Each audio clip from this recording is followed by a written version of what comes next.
Nous souhaitons la bienvenue une fois de plus à notre programme d'études bibliques du Mouvement missionnaire mondial à Bruxelles. Dans cette série introductive à l'Ancien Testament, notre désir est que davantage de personnes tombent amoureuses de toutes les Écritures. Accompagnons maintenant la salle de classe avec le pasteur Marcelo Echalar, traduit en français avec la voix de la sœur Valérie Lédy, qui présentera le livre de la Genèse.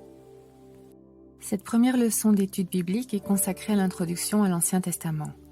Je vais vous demander d'ouvrir la Bible, non pas dans le livre de la Genèse, mais dans le livre d'Hébreux, au chapitre 11. Et nous allons voir que lorsque l'on parle d'introduction à la parole de Dieu, la première chose dont nous avons besoin pour pouvoir monter dans ce train si vous aimez le train, dans cet avion si vous aimez voyager en avion, pour entreprendre ce voyage, c'est d'avoir la foi. Sans foi, peu importe qui vienne vous enseigner, que ce soit Paul ou Gamaliel lui-même qui fut le professeur de Paul, car sans foi nous ne pouvons pas comprendre les merveilles du Seigneur. Hébreux chapitre 11, verset 1. Et nous allons le lire dans le nom du Père, du Fils et dans la communion de son Saint-Esprit. Et l'Église dit Amen. Or, la foi est une ferme attente des choses qu'on espère, une démonstration de celles qu'on ne voit point, car par elle, les anciens ont obtenu un bon témoignage. Et nous remercions Dieu pour cette parole ce soir.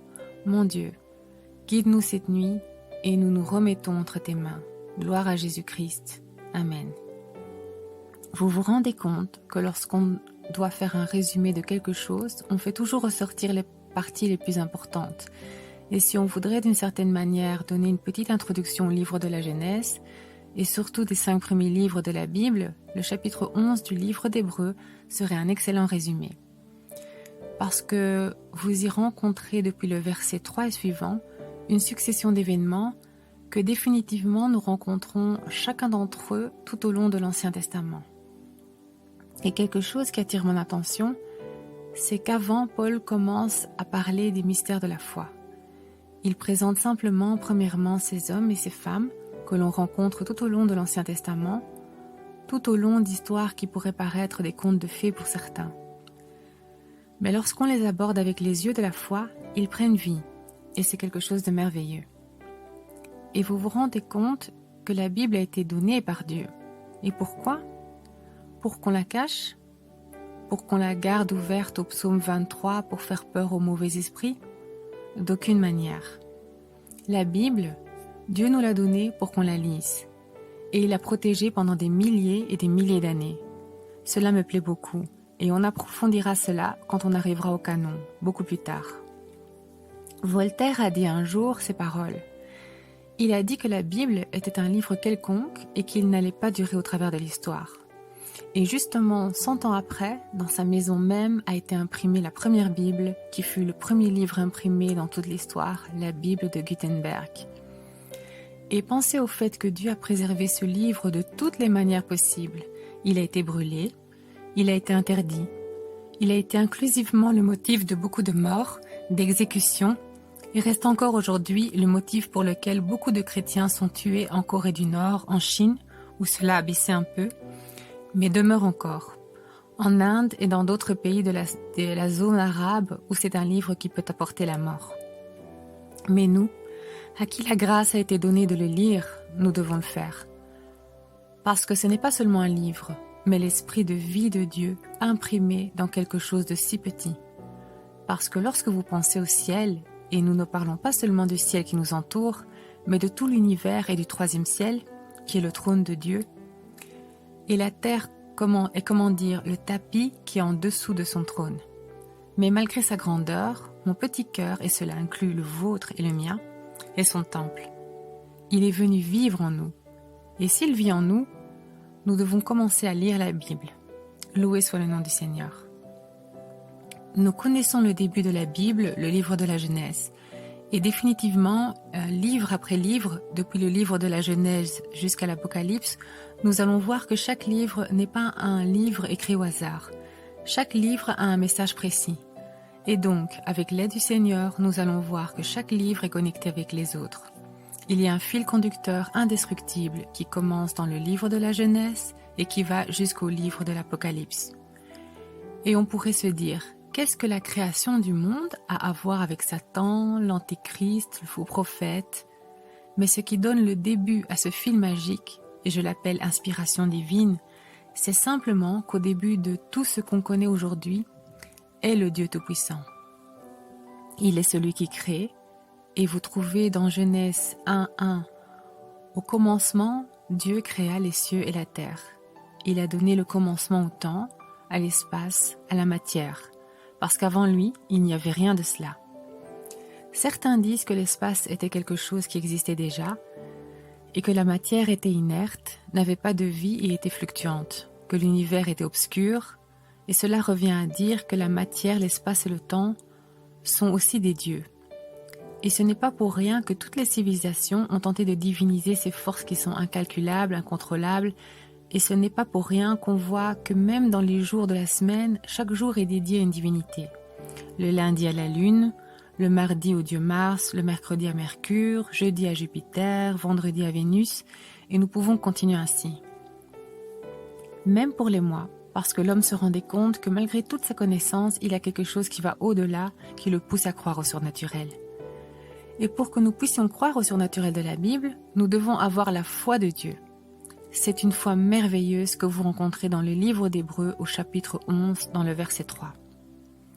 Par la foi, nous savons que le monde a été fait par la parole de Dieu, de sorte que les choses qui se voient n'ont pas été faites de choses visibles.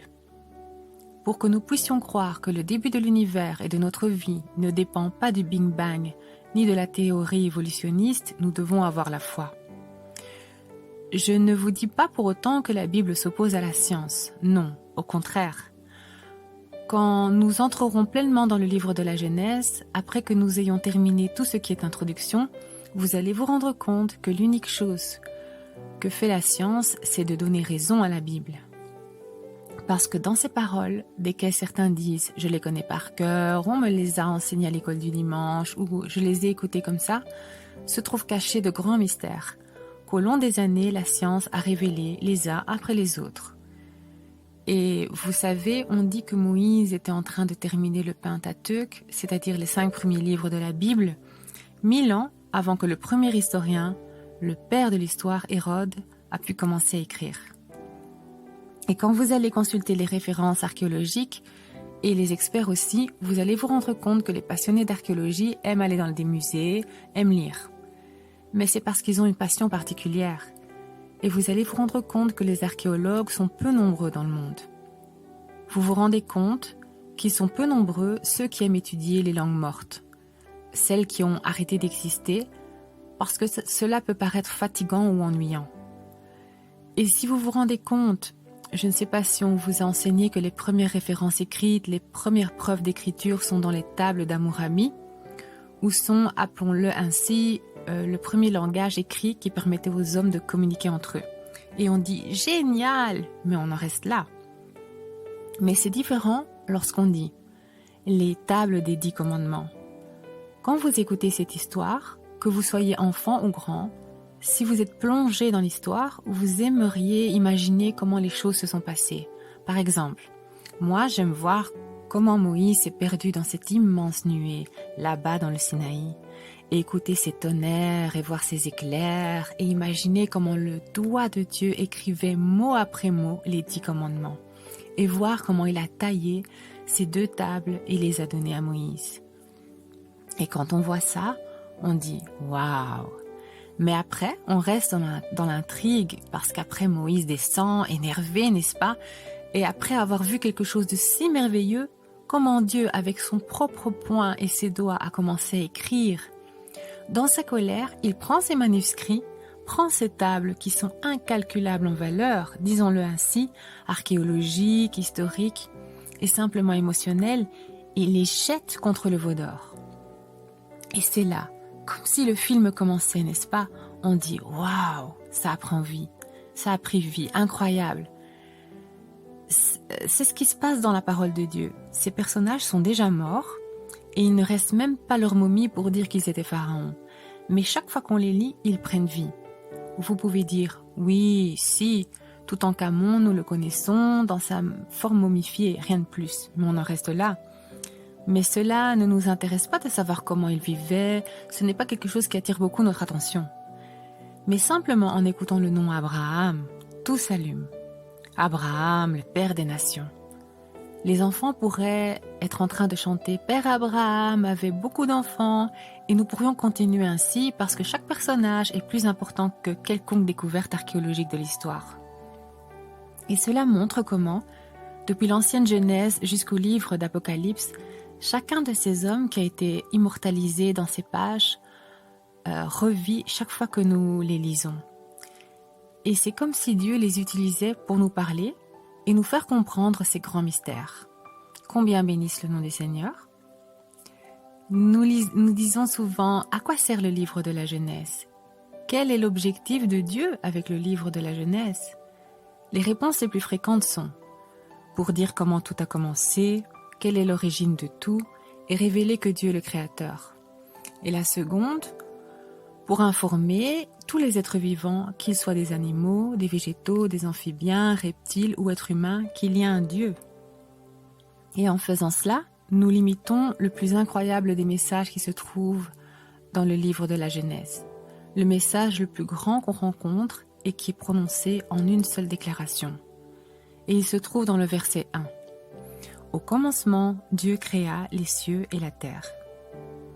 Et quand nous abordons ces premières déclarations, nous comprenons que tout ce qui existe, tout ce qu'il y a, subsiste pour Dieu et par Dieu. Et quand nous trouvons ce message, automatiquement tout le reste de l'histoire dans l'Éden nous donne le message que je veux vous faire comprendre. Le message incroyable qu'il y a dans le livre de la Genèse est l'insuffisance de l'homme sans Dieu. C'est le message le plus grand du livre de la Genèse.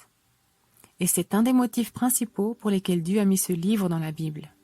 Parce que même sans avoir lu le livre de la Genèse complètement, si vous allez au livre de Job, par exemple, et que vous l'étudiez attentivement, vous pourrez arriver à comprendre comment Dieu a formé les cieux et la terre. Parce que Job s'est mis à réclamer à Dieu à un moment de sa vie, et Dieu avait commencé un débat avec lui, et s'était révélé de manière impressionnante, en parlant de beaucoup de choses qui avaient été déjà écrites dans le livre de la Genèse. Donc, si l'unique objectif de Dieu était que le livre de la Genèse soit écrit pour nous révéler comment commença le monde, alors il n'aurait pas eu la nécessité de le répéter, parce que Dieu, souvenez-vous, économise sa parole. Pas parce qu'il a peur qu'elle soit gaspillée, ni parce qu'il pense « non, ils vont s'ennuyer », mais parce qu'il ne répète pas 2 fois la même chose, parce qu'il n'a pas besoin de le faire, parce que lorsqu'il parle, une fois est suffisant. Et vous vous rendez compte que l'insuffisance de l'homme sans Dieu est la révélation la plus grande, la clé de la révélation postérieure de Dieu. Parce qu'après vous vous rendez compte que depuis le livre de la Genèse jusqu'au livre de Matthieu, vous allez voir une histoire de génération en génération. Génération qui était avec Dieu et se portait bien, et qui ensuite s'éloignèrent de Dieu, et cela causa leur malheur. Et ils furent incapables, que ce soit au travers des sacrifices, au travers de la loi ou des prophètes, ou des rois, de trouver la communion avec Dieu. Et nous voyons que dans le Nouveau Testament arrive le Rédempteur, arrive Jésus-Christ. Mais malgré l'arrivée de Jésus-Christ, la Bible continue à nous montrer un numéro incalculable d'événements, de personnes qui continuent à être insuffisantes, parce qu'elles ne permettent pas que Dieu vive en elles. Et comment termine le livre Apocalypse? En disant que les cieux et la terre passeront, n'est-ce pas? Et que ceux qui ont permis que Dieu vive en eux, que ceux qui ont renouvelé leur amitié, leur communion avec Dieu par l'intermédiaire de Jésus-Christ, vivront avec Dieu pour l'éternité. Mais ceux qui ne l'ont pas fait verront leur insuffisance faite réalité pour l'éternité en enfer.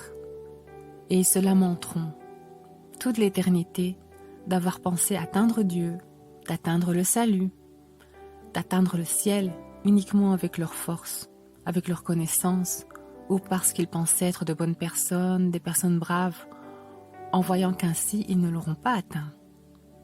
Vous vous rendez compte comment depuis le premier livre déjà, Dieu montre et commence à définir un plan merveilleux de rédemption?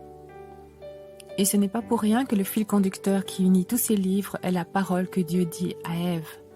Et nous le verrons plus tard dans la seconde session, quand Ève, n'est-ce pas, trahit la confiance de Dieu et qu'ensuite Adam et Ève pêchent et qu'ensuite ils reçoivent leur punition. À ce moment, Dieu dit à Ève, « Avec douleur tu enfanteras ».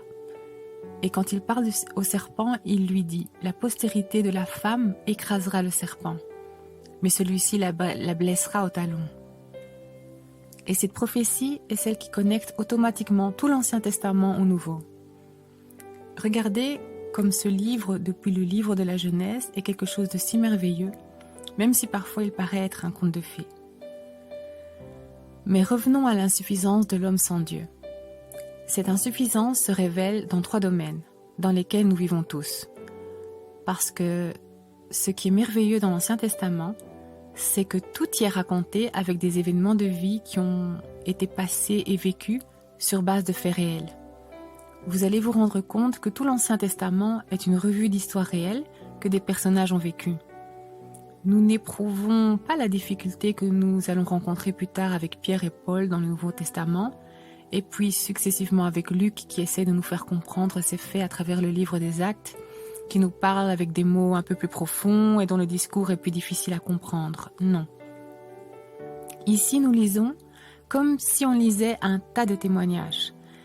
Et ça nous est un peu plus facile d'une certaine manière de pouvoir le comprendre. Et c'est pour ça que l'insuffisance de l'homme sans Dieu se montre dans 3 domaines. Le premier est le domaine des relations naturelles. L'insuffisance de l'homme sans Dieu, respectivement à la nature, oui, mais dans quel sens ? On l'appelle en sciences naturelles la cosmologie, l'étude de l'univers, son origine, composition et la géologie. Et apparemment, l'homme aujourd'hui, en plein XXIe siècle, pense qu'il sait tout, envoie des sondes dans l'espace, dans l'univers pour voir ce qu'il y a plus loin, a découvert une autre galaxie de plus. Il s'est rendu compte que la Voie lactée n'est pas unique. Mais vous allez vous rendre compte que malgré cela, l'homme n'a pas la pleine connaissance de tout. Il ne sait pas encore comment soigner définitivement un cancer. Il n'a pas l'antidote pour le sida. Il ne dispose pas encore d'un remède immédiat pour les maladies mortelles. Il a des antibiotiques très puissants qui peuvent fonctionner, mais quand ils fonctionnent, ils détruisent d'autres parties de notre corps. C'est pourquoi s'il y a quelqu'un qui pour tout et pour rien prend des pilules, qu'il fasse très attention quand ils disent que le Dafalgan n'est pas si agressif. Ne faites pas confiance non plus parce que c'est un médicament. Si vous pouvez supporter, supportez. Ou alors prenez votre pilule.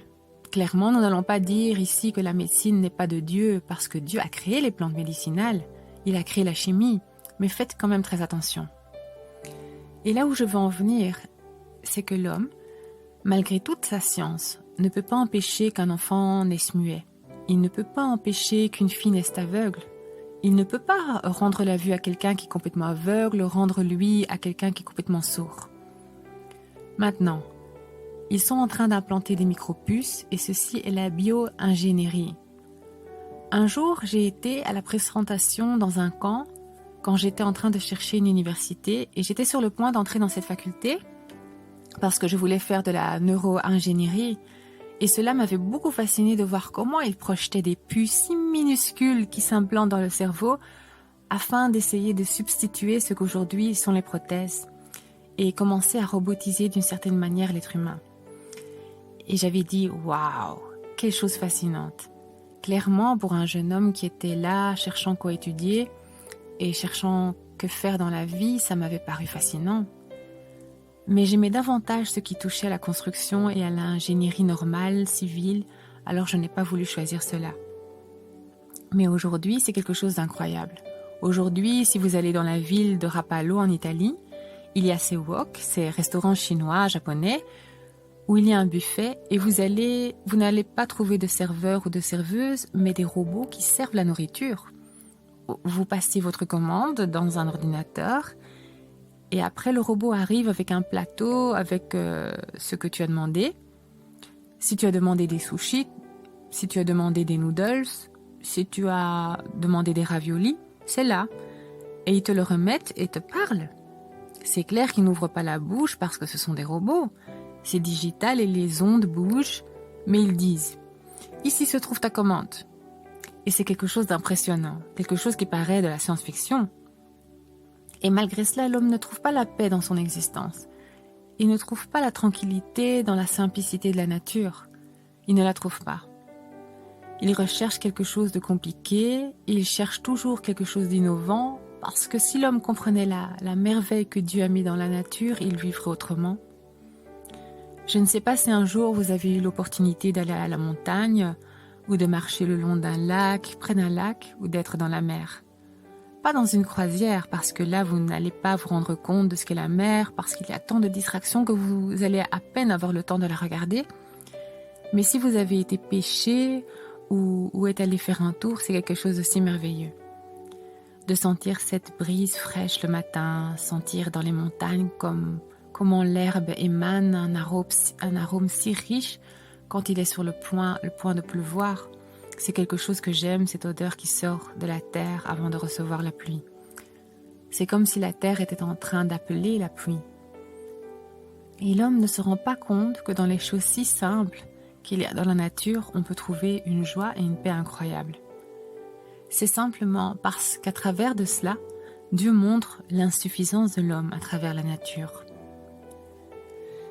Et le second point dans lequel se montre l'insuffisance de l'homme est dans les relations humaines. Vous allez vous rendre compte aussi que dans le livre de la Genèse et dans les livres de l'Ancien Testament, il n'y a pas seulement des événements agréables et de grandes choses précieuses. Vous allez aussi trouver des trahisons, vous allez trouver des homicides, vous allez trouver des suicides et des choses impressionnantes. Et on peut se dire, et tout ça se trouve dans la Bible ? Oui, mesdames et messieurs. Si, parce que dans le domaine des relations humaines, il y a ce qu'on appelle aujourd'hui la sociologie, la psychologie, la psychiatrie et avec tous les autres J que les gens aiment utiliser aujourd'hui. Nous allons voir que toutes ces difficultés dans les relations humaines ont une origine. Premièrement, elles se trouvent dans le péché. Mais au-delà du péché, elles se retrouvent dans le fait que le manque de Dieu fait que l'homme ne peut pas trouver cette joie dont a parlé David. Qu'il est bon, qu'il est doux pour des frères de vivre ensemble et d'être unis. Quelle belle expression! Quand le psalmiste était en train d'écrire ce verset, il sentait une joie si grande de pouvoir être avec quelqu'un, avec des personnes, avec des frères et sœurs. Et aujourd'hui, ce que l'on rencontre le plus, ce sont des personnes amères. Vous vous rendez compte, mes frères, que nous sommes dans un pays qui n'a en rien compris le sens de l'harmonie ni du partage. Chacun vit pour lui-même. Si l'autre sourit, qu'il sourit, ça me va. Si l'autre pleure, qu'il pleure, ça me va. Mais Jésus-Christ donna le premier commandement. Tu aimeras le Seigneur ton Dieu de tout ton cœur, de toute ton âme et de toute ta force. Et après, le commandement qui est presque le même que le premier et qui est similaire à celui-ci, dit « Tu aimeras ton prochain comme toi-même ». Et ici se trouve la solution à tout problème humain qui existe, que ce soit le racisme, l'injustice dans les faits des barrières sociales, tant de choses dont vous allez vous rendre compte au sujet desquelles l'être humain réclame, depuis la traite des esclaves, allant ensuite à ce qu'est le socialisme, le communisme, les révolutions variées qu'il y a eu. Tout cela parce qu'ils ont essayé de résoudre des problèmes sociaux, des problèmes de personnes qui avaient un esprit tellement pervers. C'est la raison des guerres. Mais malgré le fait qu'il y ait eu tant de guerres, tant de morts, tant de révolutions, il n'y a toujours pas de paix mondiale. Et il ne va pas y avoir. L'Antéchrist amènera une fausse paix, une paix apparente. Mais après viendra la calamité. Et où se trouve la paix ? Elle se trouve dans les paroles que Jésus-Christ a dit. « Je vous laisse ma paix, je ne vous la donne pas comme le monde la donne. » Parce que le monde, mes frères, ne peut pas donner la paix. Et le troisième aspect, pour culminer cette introduction au livre de la Genèse, est le domaine des relations spirituelles. Et c'est-à-dire, dans des mots un peu plus techniques, la théologie, la sotériologie et la philosophie. Alors, ces mots peuvent sonner étrangers pour certains, mais ils sont simplement la connaissance de Dieu, la connaissance de la rédemption et de l'enlèvement, c'est-à-dire passer de la vie mortelle à la vie immortelle, et la philosophie qui est l'amour de la sagesse de la connaissance, car Sophia vient du grec et signifie sagesse. Vous comprenez que définitivement, sans Dieu, il est impossible de connaître Dieu. Ce n'est pas possible. Si Dieu ne te donne pas ce privilège de te révéler sa grâce à travers le Saint-Esprit, tu ne pourras jamais le connaître. vous ne vous rendez pas compte que pour cette raison ont été inventées les religions. La religion est la tentative de l'homme de connaître un Dieu qui pour lui est abstrait. Vous ne vous rendez pas compte que même le peuple d'Israël ne connaissait pas Dieu, de si près comme Moïse. Et à un moment, lorsque Moïse ne revenait pas, ils créèrent une idole. Et ils devinrent idolâtres. Et c'est l'histoire de tout le livre des juges, des rois et des chroniques jusqu'à arriver à Malachie. C'étaient des hommes qui ne connaissaient pas vraiment Dieu. Ils voulaient le connaître, mais à leur manière. Et ils le faisaient de manière incorrecte. Ces hommes ont essayé de comprendre l'essence spirituelle de l'homme, qui va au-delà, n'est-ce pas, d'une simple connaissance théorique. Elle comprend les émotions, elle comprend les sentiments, elle comprend les décisions. Et vous trouvez Shakespeare qui, à un moment désespéré aussi, a dit « Être ou ne pas être ?» Telle est la question. Vous pouvez trouver des hommes qui ont essayé de déchiffrer le code du comportement humain et vous allez vous rendre compte que quasi tous terminèrent fous, ou se suicidèrent, ou devinrent schizophrènes pour certains d'entre eux. D'autres encore étaient des antisociaux. Et pourquoi cela leur arriva? Parce qu'ils étudiaient l'homme, mais sans Dieu. Et mes frères, sans Dieu, c'est impossible de combler cette carence spirituelle qu'il y a dans chaque être humain. Et le livre de la Genèse révèle que l'homme séparé de Dieu est totalement inefficient. Et Jésus l'a confirmé. « Séparé de moi, vous ne pouvez rien faire. Je suis le cep et vous les sarments. Celui qui demeure en moi et en qui je demeure porte beaucoup de fruits, car sans moi, vous ne pouvez rien faire. »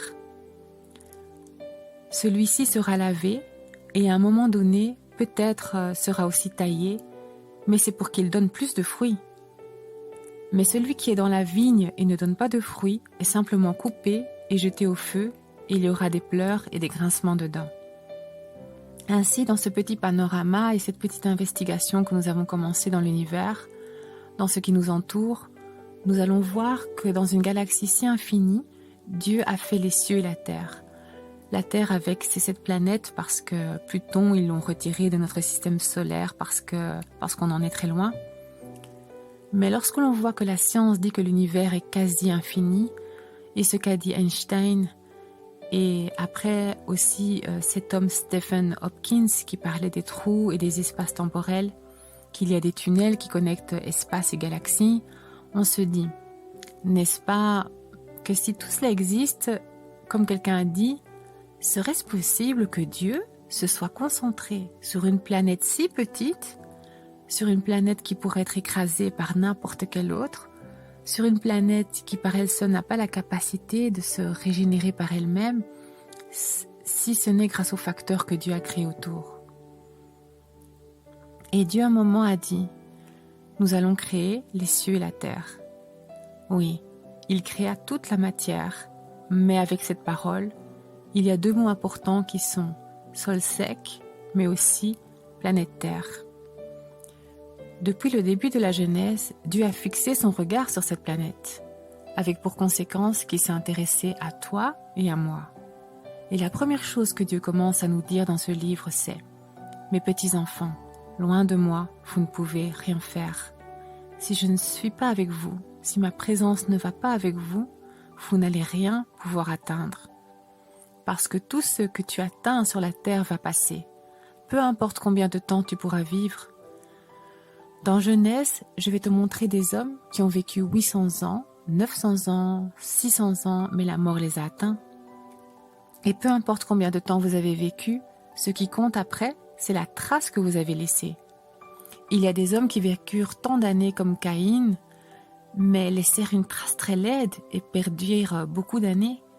Ils eurent aussi des hommes qui peut-être ont beaucoup vécu, mais qui étaient utilisés seulement comme un signal, comme Mathusalem par exemple. On le connaît seulement parce qu'au moment où Mathusalem mourut, c'était quand le temps du Seigneur allait se réaliser et le déluge allait venir, mais ce fut l'homme qui vécut le plus d'années sur la terre. Et on le connaît uniquement pour cela. Mais après, qu'a-t-il fait de plus? Ça, nous ne le savons pas. Ainsi, l'unique chose que Dieu veut, c'est que peu importe les années qui nous restent, mes bien-aimés, Qui sait, à certains il leur reste beaucoup d'années, à d'autres seulement quelques années de vie, mais que durant ces années qui passent, Dieu ne nous trouve pas incapables ou inefficients. Que Satan, quand il reviendra de son tour autour de la terre, n'aille pas nous accuser devant Dieu d'être inefficients. Dans le livre de Job, on peut lire les paroles de Dieu disant à Satan « Que fais-tu? D'où viens-tu » Et lui, tout orgueilleux, bombant le torse, dit « Je viens de courir çà et là sur la terre et de m'y promener. » Et cette expression était un idiome des temps des Juifs. Et quand il parlait de cette manière, c'est parce qu'il contemplait une situation qui plaisait à leurs yeux. Et Satan est en train de dire « Je viens de voir avec beaucoup de plaisir comment tout le monde est derrière moi. Et c'est pour ça que Dieu dit « Mais tu n'as pas considéré mon serviteur Job ?» Que c'est beau. Que peu importe combien de temps il nous reste, nous nous assurions que lorsque Satan se présentera devant Dieu, Dieu dise de nous « Tu n'as pas considéré mes enfants à Bruxelles ?» et t'appelle par ton nom. Et même si cela va nous coûter qui sait des épreuves, des tribulations, que Satan s'énerve contre nous, qu'au milieu de tout cela, on puisse dire comme Job « Pour moi, je sais que mon Rédempteur est vivant et qu'à la fin, il se lèvera sur la terre. » Inclinez votre visage. Cher Père céleste, nous te remercions pour ton amour et ta miséricorde. Je te demande en cette heure, Seigneur, que tu nous aides, que tu nous fortifies, et que si certains se sont éloignés de toi, ou si nous avons des fils ou des filles, un époux, une épouse, des frères et sœurs ou membres de la famille qui sont loin de toi, aide-nous, Seigneur, à être ces canaux de bénédiction pour qu'on puisse combler cette incapacité, cette insuffisance spirituelle, humaine, physique de l'homme qui vit sans toi. Nous te remercions, Seigneur, et que cette étude soit une bénédiction pour la vie de mes frères, comme elle l'a été pour la mienne. Dans le nom de Jésus. Amen.